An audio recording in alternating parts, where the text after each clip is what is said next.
Tanggal berapa isinya? Yang saya ingat tuh saya bacanya 27 September sih. Oh, acaranya di tanggal 27 September. Iya, iya. Iya.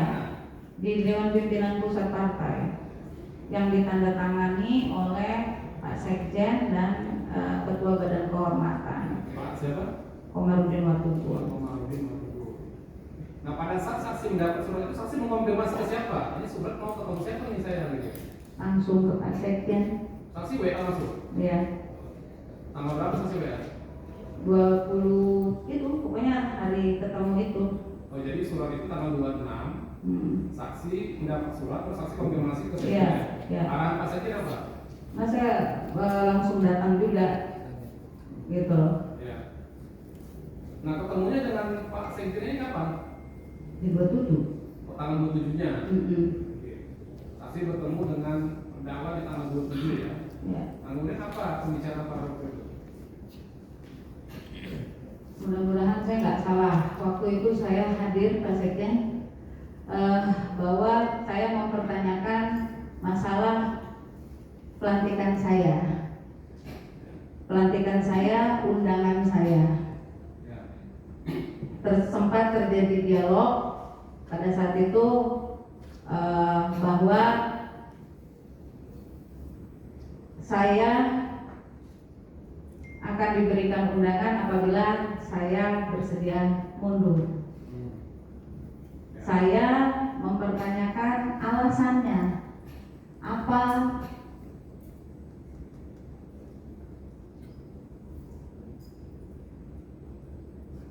Apa alasan saya disuruh mundur pada saat itu? Karena saya kader partai, saya bekerja buat partai ini juga, dan waktu itu saya jujur saya sudah sedikit emosi karena capek. Saya terus-terusan gitu. Nah, pada saat itu saya paham mungkin Pak Sekjen juga capek. Beliau emosi, saya emosi, sampai beliau menyampaikan bahwa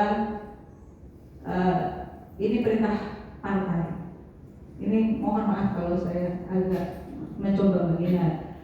Saya bilang saya akan mundur apabila saya mendengar langsung dari Ibu Ketua Umum pada saat itu. Dan Pak Sekjen menjawab, dan itu yang saya tidak akan pernah lupakan karena agak kaget untuk pertama kali saya bisa berinteraksi. Saya ini sekjen partai. Di situ reaksi saya juga saya emosi, saya berdiri. Saya tahu Anda sekjen partai, tapi Anda bukan Tuhan. Itu yang saya sampaikan. Waktu yang singkat Pak Sekjen, tapi sangat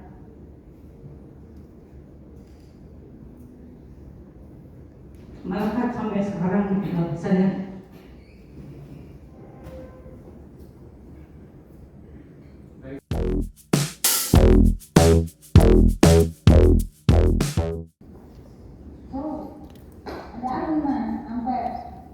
Serius banget gitu loh.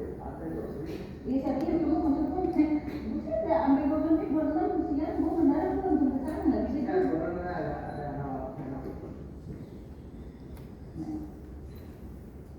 Betul saksi suara saudara dengan Saiful. Suara saya dan Saiful. Betul ya, yang menyampaikan ada bawa dana gitu ya. Ya. Oleh pemilih itu tidak bisa digunakan sebagai alat. Terima kasih ya. Izin yang mulia menambahkan ini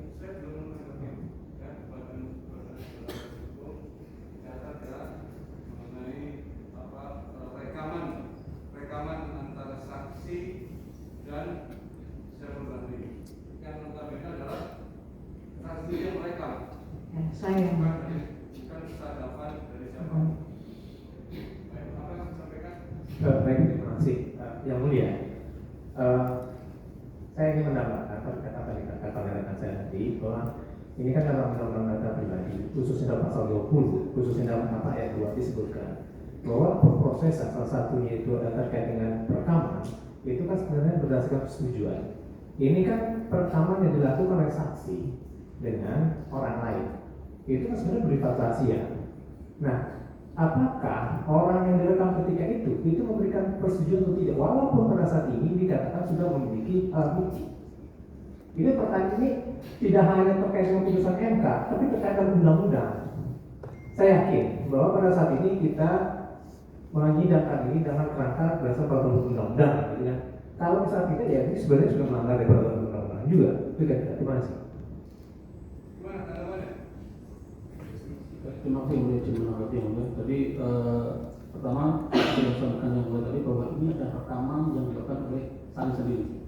Dan rekaman ini digunakan untuk menguatkan keterangan yang bersangkutan, sehingga bukan dari kami yang dari pihak yang merekam, tetapi ini ada rekaman yang kemudian dilakukan oleh saksi untuk menguatkan keterangannya dan kemudian diserahkan pada bentuk dilakukan penyitaan. Itu yang kami pahami demikian. Ya, majelis pembicara, ini tentang rekaman ini ilegal, walaupun ini dianggap sebagai suatu yang disita. Gitu. Ini kan berdasarkan undang-undang. Nah, kalau misalnya ini diperbolehkan, pertanyaannya adalah seluruh aktivitas kita termasuk CCTV yang tidak kita setujui, ini jadi diperbolehkan. Ini mohon pertimbangan dari majelis. Terima kasih. Baik, ya, mengenai keberatan menurut hukum dan umum. Jadi, adapun nanti bahwa ini ilegal atau tidak sesuai, silakan ditanggapi. Tetapi yang jelas, dan sedang ini kami beri kesempatan semuanya untuk mengajukan pembuktian. Ya, kalau memang tidak ini menurut penasihat hukum, wah ini ilegal, tidak sah, majelis itu tidak punya penilaian, kan gitu ya, terhadap alat rekaman yang saat ini. Ya, namun demikian kita lihat aja prosesnya. Nanti silakan saudara tanggapi bahwa rekaman ini tidak sah dan karena alasan seperti ini. Gitu ya. Akhirnya juga nanti bisa mempertimbangkan. Gitu ya. Jadi tidak perlu diperdebatkan. Silakan nanti tanggapi dalam pembuktian. Begitu pula keberatan saudara hukum kalau kami dapat baik saat ini. Ya.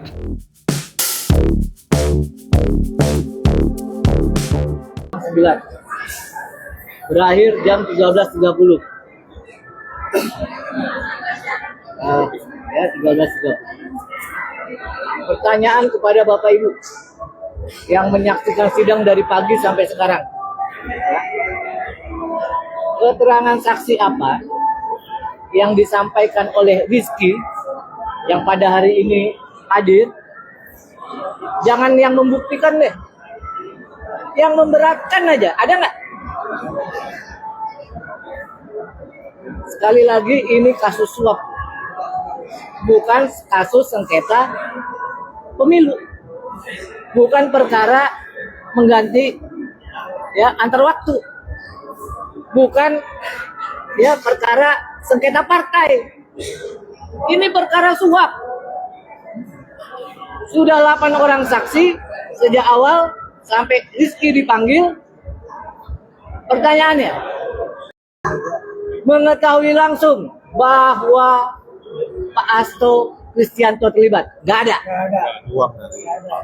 Itulah yang disebut dari awal oleh Pak Sekjen, Pak Hasto, oleh tim penasehat hukum. Ini perkara daur ulang, ya.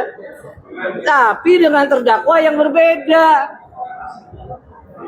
Kalau begitu, ya, maka sekali lagi sampai pada hari ini tanggal berapa?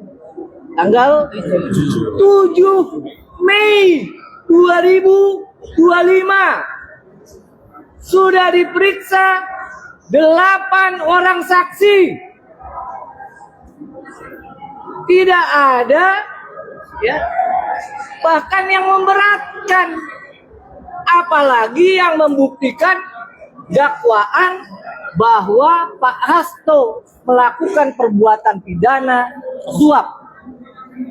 Nanti kalau Pak Magdir ada, dia akan bilang, apalagi tidak ada saksi yang dihadirkan untuk membuktikan obstruction of justice. Maka tidak bosan kita berdoa di sini, berharap di sini. Ya. Jika memang tidak ada bukti, mohon majelis hakim berani bebaskan Pak Hasto. Itu saja tambahan dari saya. Terima kasih.